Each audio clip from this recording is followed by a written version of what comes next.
address you. And this is Peter Pinkney, who is the National President of RMT, the Transport Union.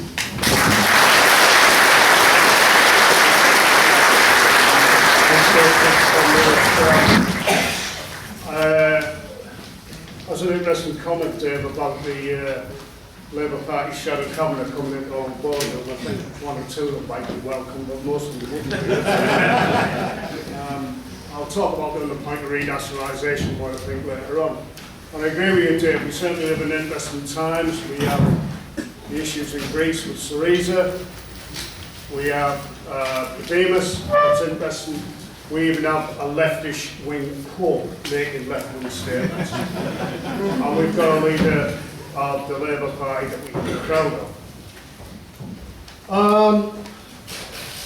I'm going to be a bit pessimistic here, because the question that Dave mentioned is something that I was asked quite a lot last week at the TUSC, about certain trade union leaders coming up to me and saying, well, TUSC is dead now, and members of our own union are saying that, and that we should be reaffiliated to the Labour Party.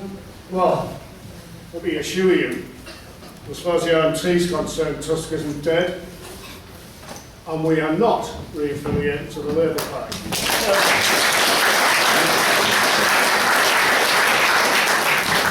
I'll explain why. We were thrown out of the Labour Party in 2004. We didn't disaffiliate then. And we were thrown out, I was at the AGM where we made the decision in 2003 to support the Scottish Socialist Party in Scotland. Now, whatever went wrong with that, rights and wrongs that went on up there, we decided it was our political fund and we'd spend it how we will.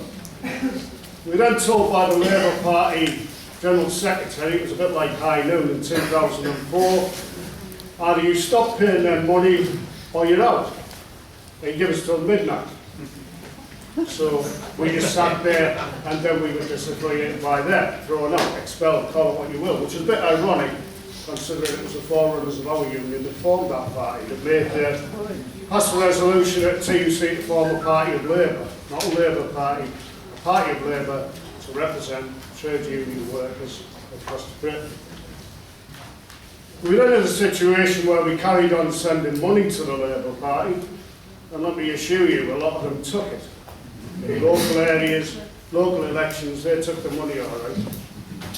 But we were still affiliated in the rule book, and we still have good people in Parliament, in the Labour Party that we support.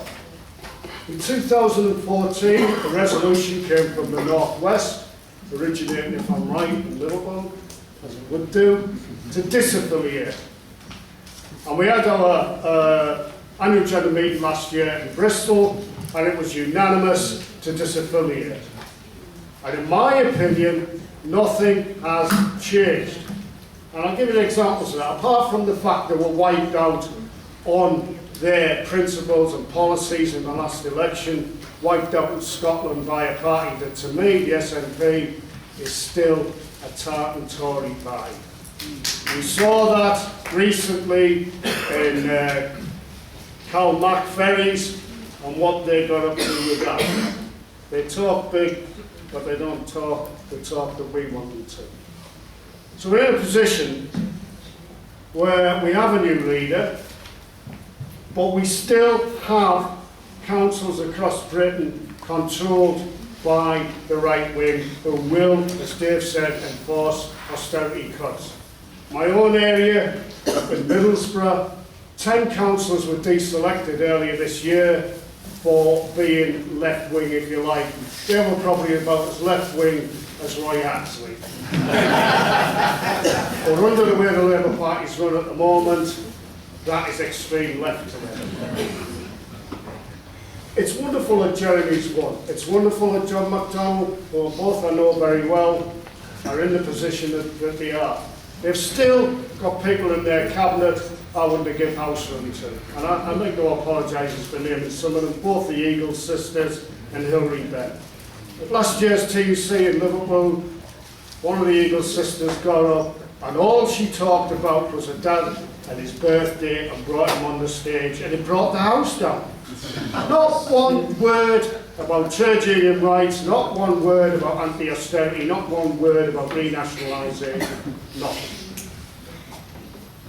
As long as these people are going to be around, then the trouble is that Jeremy Corbyn could be kidnapped, hijacked, whatever you want to call it. Mandelson's statement yesterday outlined what the right wing think, and whatever you think, that party is still controlled by them at local level, and that's the serious point.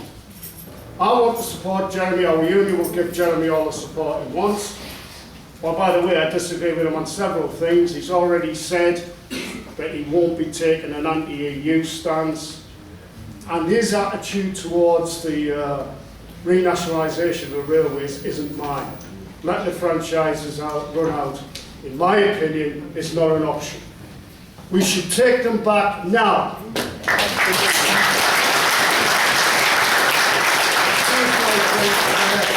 Sod the compensation for these companies. They have made billions and billions out of these franchises, and we should do what we did in 45, take it back and take it back now. But until Jeremy and the rest of them start saying things like that, we will not be re-affiliated.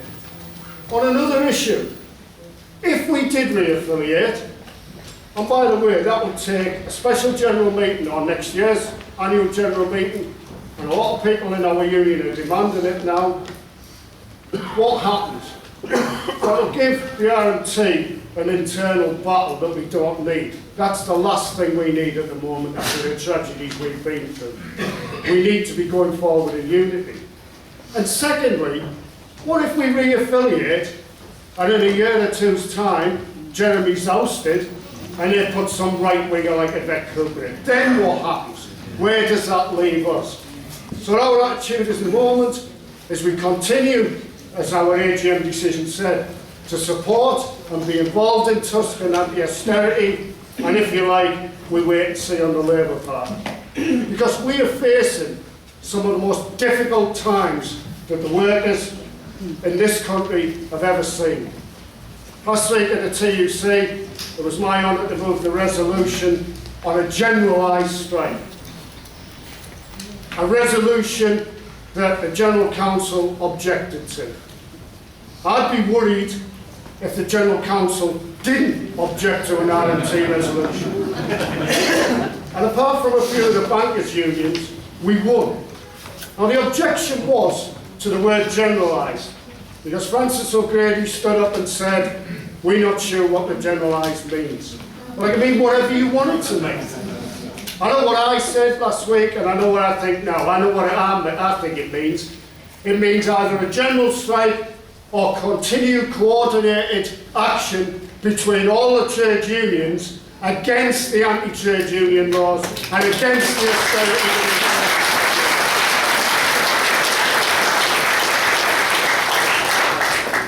Every time I speak in public, and my term's coming to an end, my biggest cheer is for a general strike.